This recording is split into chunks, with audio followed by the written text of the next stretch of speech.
Hello नमस्कार दोस्तों, स्वागत है आप लोगों का एक नई वीडियो में एक नई जानकारी के साथ। यहाँ पे देखिए एक बहुत ही बड़ी अपडेट निकल कर आ रही है, जिसमें जो है ई श्रम कार्ड धारकों के लिए खुशखबरी है। बैंक खाते में जो है ट्रांसफ़र हुए 1000 रुपये। तो यहाँ पे जो लोग ई श्रम कार्ड में जो है ऑनलाइन आवेदन किए थे और उनका जो है ई श्रम कार्ड बना था, तो उनके अकाउंट में जो है वो ई श्रम कार्ड बनाते समय जो है अकाउंट नंबर दिए थे, उनके अकाउंट में जो है सरकार की तरफ से 1000 रुपये ट्रांसफ़र कर दिए गए हैं। और ये कब किए गए हैं, ये किन किन लोगों को मिला है। और जैसे कि अगर आप लोग ई श्रम कार्ड में ऑनलाइन नहीं किए हैं, आवेदन नहीं किए हैं, या आपका ई श्रम कार्ड जो है नहीं बना हुआ है, तो किस प्रकार से जो है आप ई श्रम कार्ड जो है बना सकते हैं ऑनलाइन और ऑफलाइन, A to Z जानकारी हम आप लोगों को इस वीडियो में देंगे। तो आप लोग इस वीडियो में लास्ट तक बने रहिएगा, तभी आप लोगों को समझ में आएगा किस प्रकार से जो है ई श्रम कार्ड का ऑनलाइन आवेदन करना है और अपना ई श्रम कार्ड जो है तुरंत डाउनलोड कर लेना है। जैसे कि यहाँ पे नीचे देखिए, यहाँ पे दिया गया है नोटिफिकेशन में, ई श्रम कार्ड धारकों के लिए खुशखबरी, बैंक खाते में ट्रांसफ़र हुए 1000, तुरंत चेक करें नई लिस्ट ई श्रम कार्ड की। यहाँ पे देखिए दिया गया है, ई श्रम कार्ड भारत की अर्थव्यवस्था में संगठित क्षेत्र का बहुत बड़ा योगदान है। इस क्षेत्र में करोड़ श्रमिक कार्यरत हैं, जो दिन रात कड़ी मेहनत करके देश में विकास में अपना योगदान देते हैं। इन श्रमिक को समाज की मुख्य धारा से जोड़ने और उन्हें आर्थिक एवं सामाजिक सुरक्षा प्रदान करने के उद्देश्य से भारत सरकार ने ई श्रम कार्ड योजना की शुरुआत की है। यह वीडियो इस महत्वपूर्ण योजना के लिए विभिन्न पहलुओं पर विस्तार से प्रकाश डालेगा। तो यहाँ पे देखिए नीचे दिए गया है, ई श्रम कार्ड संगठित क्षेत्र में काम करने वाले श्रमिकों के लिए एक विशिष्ट पहचान पत्र है, जो उन्हें सरकारी योजनाओं से सीधे जोड़ता है। यह कार्ड श्रमिकों को एक आधिकारिक पहचान प्रदान करता है, जिससे वे विभिन्न सरकारी योजनाओं का लाभ आसानी से उठा सकते हैं। इस कार्ड के माध्यम से सरकार संगठित क्षेत्र में श्रमिकों का एक राष्ट्रीय डेटाबेस तैयार कर रही है, जिससे उनकी पहचान और उनके कल्याण के लिए नीतियाँ बनाना आसान हो जाए। उसके बाद देखिए यहाँ पे दिया गया है, लक्षित लाभार्थी ई श्रम कार्ड योजना मुख्य रूप से निम्नलिखित श्रमिकों के लिए है। जैसे कि यहाँ पे देखिए नंबर 1 दिया गया है, दिहाड़ी मजदूर, निर्माण कार्य, खेती और अन्य क्षेत्रों में काम करने वाले दैनिक वेतन होगी श्रमिक। उसके बाद घरेलू कामगार, घरों में साफ सफाई, खाना बनाने और अन्य कामों में लगे कर्मचारी।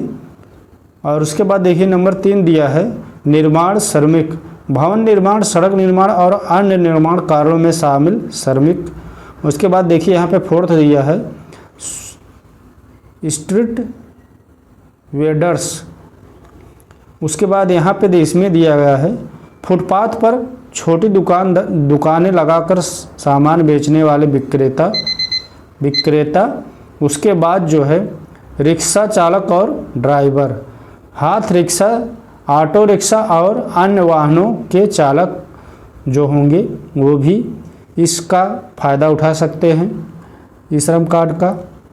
उसके बाद नंबर 6 दिया है, कृषि श्रमिक, खेतों में काम करने वाले किसान और मजदूर। जो खेतों में काम करने वाले किसान और मजदूर हैं वो भी इसका फ़ायदा ले सकते हैं। अन्य संगठित कामगार जैसे कि बीड़ी उद्योग, हाथ करधा और उसके बाद मत्स्य पालन और अन्य छोटे उद्योगों के कर्मचारी, वो भी इस योजना का लाभ उठा सकते हैं। उसके बाद देखिए यहाँ पे दिया गया इस श्रम कार्ड के लाभ क्या हैं, आर्थिक सहायता क्या है, क्या क्या मिलेगी आर्थिक सहायता से। इसमें जो है श्रमिकों को कितना दिया जाएगा। ई श्रम कार्ड धारकों को सरकार द्वारा हर महीने 1,000 रुपये की आर्थिक सहायता प्रदान की जाती है। यह राशि सीधे लाभार्थियों के बैंक खाते में जमा की जाती है, जिससे बिचौलियों की भूमिका समाप्त होती है और पारदर्शिता बढ़ती है। यह नियमित आर्थिक सहायता श्रमिकों के लिए एक महत्वपूर्ण वित्तीय आधार प्रदान करती है, विशेष रूप से उन समयों में जब काम का अभाव कम होता है। उसके बाद देखिए यहाँ पे दिया गया है, इस योजना में दुर्घटना बीमा सुरक्षा भी होती है। इस श्रम कार्ड धारकों को 2 लाख रुपए तक का दुर्घटना बीमा प्रदान किया जाता है। यह बीमा योजना श्रमिकों को कार्य के दौरान होने वाली दुर्घटनाओं से सुरक्षा प्रदान करती है। दुर्घटना की स्थिति में श्रमिक या उनके परिवार को वित्तीय सहायता मिलती है, जिससे जो है आर्थिक संकट से बचा जा सकता है। उसके बाद देखिए यहाँ पे दिया गया है पेंशन सुविधा। इस कार्ड से जो है पेंशन की सुविधा भी उपलब्ध होती है, जैसे कि वृद्धावस्था में आर्थिक सुरक्षा प्रदान करने के लिए ई श्रम कार्ड धारकों को पेंशन योजना का लाभ भी दिया जाता है। 60 वर्ष की आयु के बाद श्रमिकों को प्रति माह एक निश्चित राशि में पेंशन के रूप में मिलती है, जिससे उनके बुढ़ापे की ज़रूरतें पूरी होती हैं। यह पेंशन योजना संगठित क्षेत्र के श्रमिकों के लिए सामाजिक सुरक्षा की दिशा में एक महत्वपूर्ण कदम है। उसके बाद देखिए इस योजना में और कौन सी सुविधाएं हैं। इस योजना में स्वास्थ्य बीमा भी है। स्वास्थ्य सेवाओं तक पहुंच सुनिश्चित करने के लिए इस श्रम कार्ड धारकों को स्वास्थ्य बीमा भी प्रदान किया जाता है। इस बीमा के तहत श्रमिक और उनके परिवार के सदस्य निःशुल्क या सब्सिडी दर पर चिकित्सा सुविधाओं का लाभ उठा सकते हैं। इससे गंभीर बीमारियों के इलाज पर होने वाले खर्च से राहत मिल सकती है। उसके बाद देखिए इसमें दिया गया है आवास सहायता।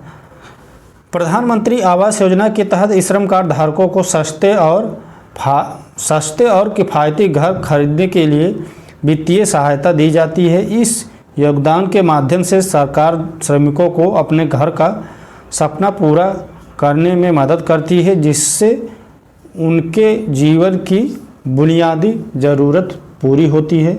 उसके बाद देखिए शिक्षा सहायता भी इस योजना के तहत दिया जाता है सरकार की तरफ से।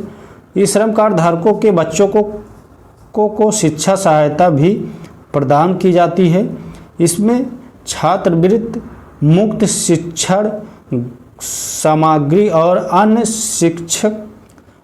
शैक्षिक सुविधाएं शामिल हैं। यह सहायता श्रमिकों के बच्चों को गुणवत्तापूर्ण शिक्षा प्राप्त करने और उनके भविष्य को सुनिश्चित बनाने में मदद करती है। उसके बाद यहाँ पे देखिए दिया गया गर्भवती महिलाओं के लिए सहायता।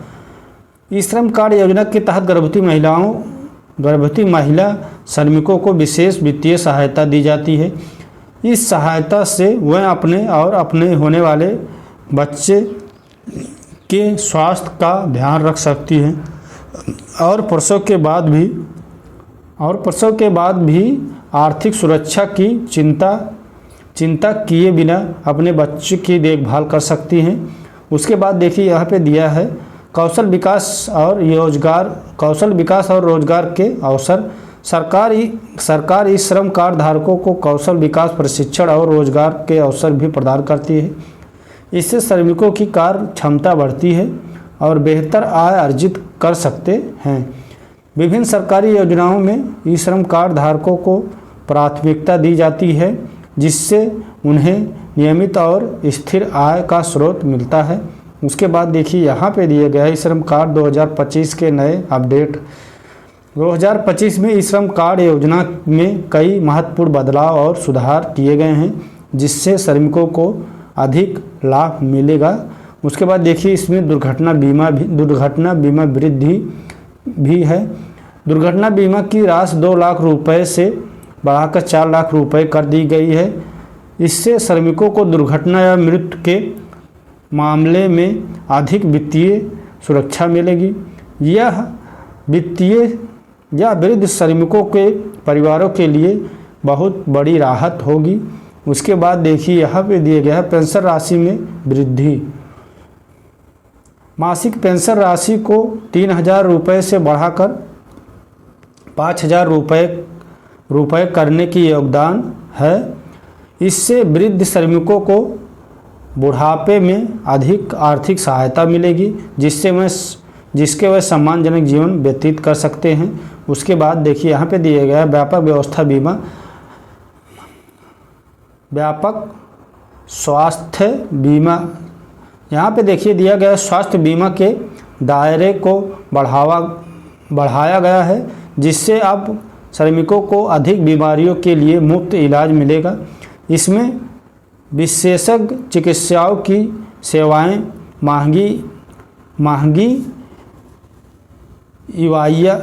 महंगी दवाइयाँ और जटिल सर्जरी भी शामिल है।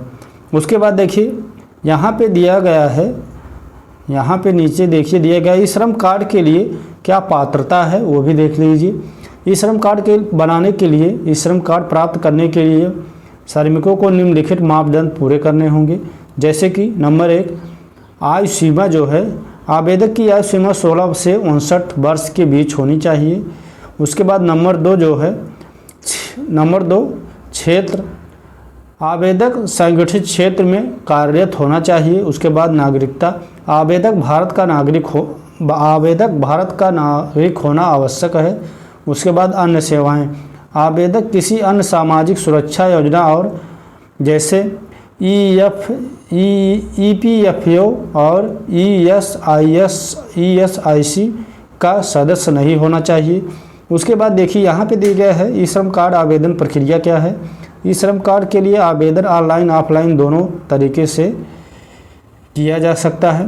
देखिए यहाँ पे दिया गया है सबसे पहले ऑनलाइन आवेदन किस प्रकार से कर सकते हैं आप, तो उसके लिए आपको नंबर 1 ई श्रम पोर्टल पर www.ishram.gov.in पर आपको जाना होगा।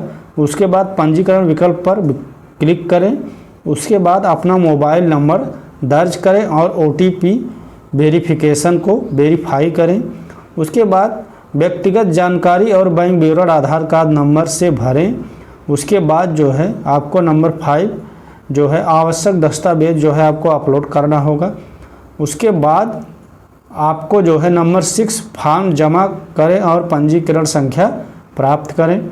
उसके बाद देखिए यहाँ पे ऑफलाइन आवेदन आपको कैसे करना होगा। अगर आप ऑफलाइन आवेदन करना चाहते हैं तो आप नज़दीकी कॉमन सर्विस सेंटर या CSC सेंटर, श्रम विभाग कार्यालय या पंचायत कार्यालय पर जाएं। उसके बाद नंबर 2 आवेदक फॉर्म प्राप्त करें और सभी आवश्यक जानकारी भरें। उसके बाद देखिए यहाँ पे दिया गया है आवश्यक दस्तावेज जैसे आधार कार्ड, बैंक पासबुक और पहचान प्रमाण पत्र जमा करें। उसके बाद नंबर 4 दिया गया है, नंबर 4 दिया गया है पंजीकरण शुल्क यदि हो तो शुल्क भुगतान करें। उसके बाद जो है पंजीकरण प्रक्रिया पूरी होने के बाद ई श्रम कार्ड जो है प्राप्त करें। तो इस प्रकार से आप जो है अगर यदि जो है आपका ई श्रम कार्ड नहीं बना हुआ है और आपको जो है 1,000 रुपये मंथली जो है सरकार की तरफ से 1,000 रुपये का जो है सहायता नहीं मिल रहा है, फ़ायदा नहीं मिल रहा है, तो आप जो है ई श्रम कार्ड ऑनलाइन जो है आवेदन करके ई श्रम कार्ड में ऑनलाइन आवेदन करके ई श्रम कार्ड बनवा सकते हैं। और बनवाने के लिए भी आपको ऑनलाइन ऑफलाइन दोनों सुविधाएं जो है दी गई है। इस प्रकार से आप जो है श्रम कार्ड बनवा के ई श्रम कार्ड बनवा के आपको 1,000 रुपये पर मंथ जो है सरकार की तरफ से ये 1,000 रुपये की जो है राशि प्राप्त कर सकते हैं। तो इस प्रकार हमने आपको बताया कि ई श्रम कार्ड जो है कैसे जो है आप बना सकते हैं और कैसे जो है इसका फ़ायदा उठा सकते हैं और ई श्रम कार्ड में क्या क्या सुविधाएं दी जाती हैं श्रमिकों को। तो A to Z जानकारी हम आप लोगों को इस वीडियो में दिए। तो आप लोगों को ये वीडियो कैसी लगी हमें कमेंट करके ज़रूर बताएं। मिलते हैं एक नई वीडियो में एक नई जानकारी के साथ। तब तक के लिए नमस्कार एवं धन्यवाद।